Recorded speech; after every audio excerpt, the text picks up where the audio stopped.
Kwanza, mtu kuoa kwa siri, baadhi ya wanazuoni wamejuzisha kwa ajili ya kutaka kujuana tu kwa muda fulani, muda wa mwezi, miezi miwili, kisha atakuja kuitangaza ile ndoa. Hii wanazuoni wameiruhusu. Unajua, wakati mwingine unaweza kuoa mke wa pili ukafikiri kwamba utapata utulivu ambayo hujaipata kwenye nyumba yako ya kwanza, kumbe huyu atakayekuja wa pili atakuja kukuharibia zaidi. Ndio maana kuna baadhi ya watu wanafanya hivyo ili kutaka kuangalia mwanzo hii ndoa itafanya kazi, lakini sheria imeweka angalau mwezi mmoja, miezi miwili, kisha baada hapo ni lazima utangaze kwamba mimi nina mke wa pili. Hauwezi kuendelea hivyo. Leo kuna baadhi ya watu wanaoa kwa siri kwa sababu ya kumwogopa mke wake wa kwanza. Nikimwambia, hata nikimwambia katika hali gani, ile nyumba ya kwanza itakuja kuvunjika, na saa nyingine amezaa naye watoto. Sasa kule anaenda kisirisiri tu, anakwenda wakati wa mchana, usiku yuko huku kama kwamba si yeye ambaye alitoka mchana kule. Sasa hii umakosa wake unakuja vipi? Jambo la kwanza, wewe hautofanya uadilifu ambaye ndio imewekwa ni sharti ya mtu kuoa mke zaidi ya mmoja.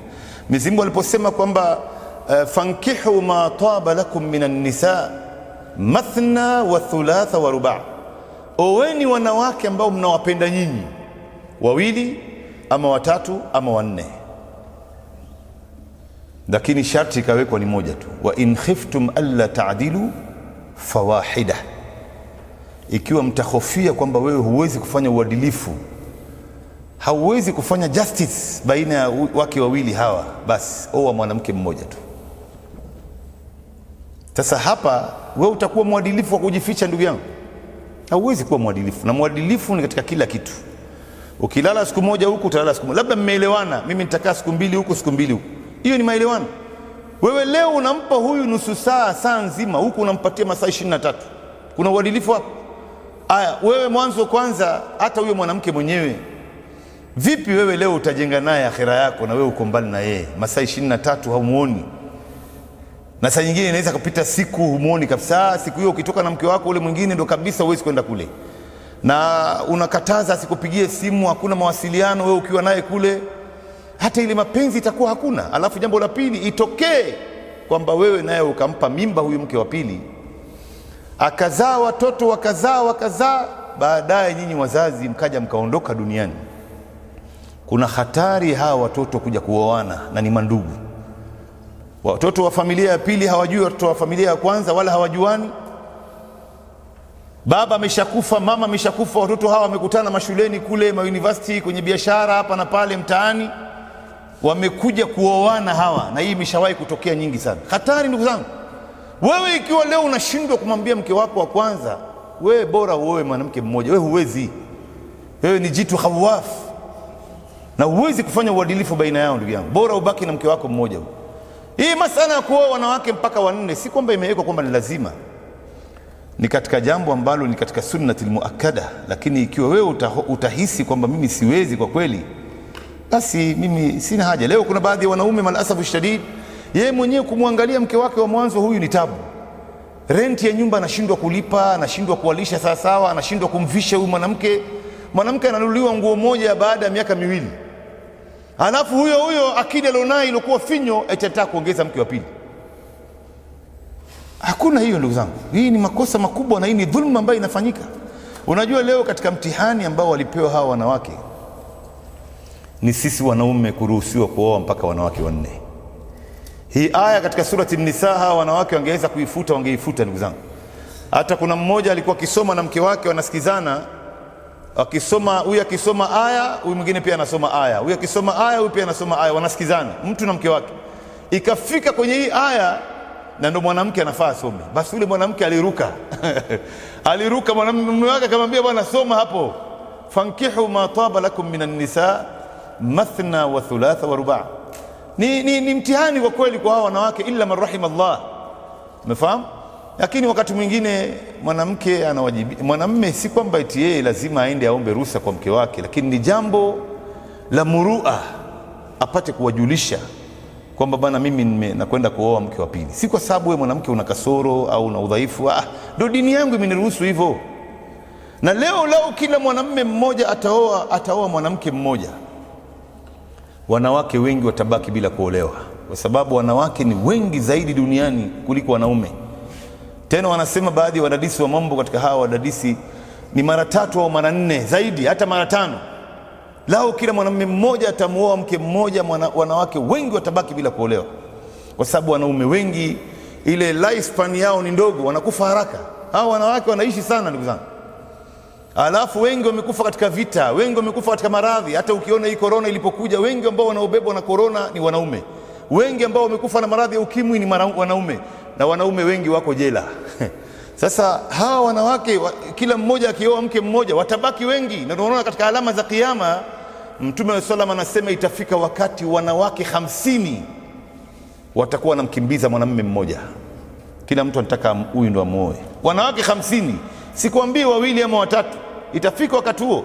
Lakini hawa akiwa na mume wake ndo mume wa kwanza ameolewa naye, haruhusu mwanamume huyu aoe mke mwingine. Lakini lao ataachika au mume wake huyu atakufa, yuko tayari kuolewa kwa mwanamume mwingine, nyumba ya 4, wacha ya pili, ya 4. Lakini yake hapa haruhusu yeye. Lakini kwa wengine atakwenda tena, yuko tayari kufanya ile makosa ambayo mume wake lao angelifanya, yeye asingekubali kuolewa kwa siri. Hasa unashangaa wakati mwingine wanawake akili zao zinakwenda vipi yani. Ndio unaona wakaekewa sheria nyingi sana wanawake. Lakini Mungu ameyaleta haya kwa kheri yenu nyinyi wenyewe. Ndugu dada zangu, mnayakatalia haya mambo, mnaweka vikwazo nyingi, kwa sababu wanawake wengine pia wamekataa. Wewe pia unataka kukataa kama wao, kumbe wewe huoni hali ya mwanamume. Na wanaume wengine wameumbwa na nguvu za ndovu ndugu zangu, nguvu ya kifaru. Wao si wanaume wote wako sawa. Mwanamke mmoja labda amtoshelezi bwana, ampi haki yake kisawasawa, anaambiwa oa mke wa pili. Anaoa mke wa pili, bado wanawake wawili wote hawa anawaona mswaki tu. Anaambiwa oa mke wa 3. Mke wa 3 bado anaona ni nyasi mbele yake, oa wa 4. Sasa ikishakuwa wanawake wa 4 hawakutoshelezi wewe mwanamume, itabidi ukapimwe kwa hospitali. Angalia una matatizo gani wewe, una problem. Inawezekani wanawake wa 4 wote bado wewe umewashinda nguvu tu. Hii yote Mungu ameweka kwa sababu ya kuzuia maovu na kwa sababu ya kuleta adala katika ardhi na kueneza kizazi. Ina maheri nyingi ndani yake. Kwa ufupi ni hivyo tu. Lakini yule mwanamume ambaye ameoa kwa siri na ndo mara ya kwanza, hataki wazazi wajue. Kwa nini hataki wazazi wajue? Wewe mwanamke ujiulize. Hasatan hataki wazazi wako wajue, hataki wazazi wake wajue, kuna kitu hapa anaficha. Na hii imeshatokea nyingi sana. Anataka kutumia tu wewe kwa muda fulani, alafu baadaye aje akwambie bana, sasa hivi mimi siwezi tena kuendelea kuishi na wewe. Na wengi wa wanawake hawa wanachezewa hivyo. Mwanamume amekupenda, umempenda kwa sababu ya labda ya tabia zake, dini yake, murua yake, mwambie bana, leta posa nyumbani. Hakuna hii mambo ya girlfriend na boyfriend, ndio tupendani mwanzo tujuane nje ya ndoa. Hakuna hiyo.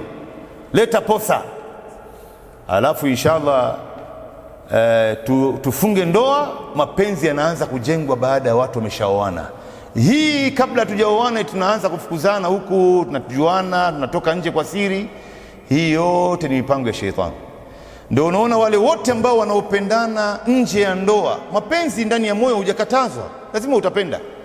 Lakini tena ile sasa kuanza kupigiana simu, kutoka nje pamoja, mara si tumekwenda wapi, matembezi, hapa sasa tunafungua mlango wa fitna.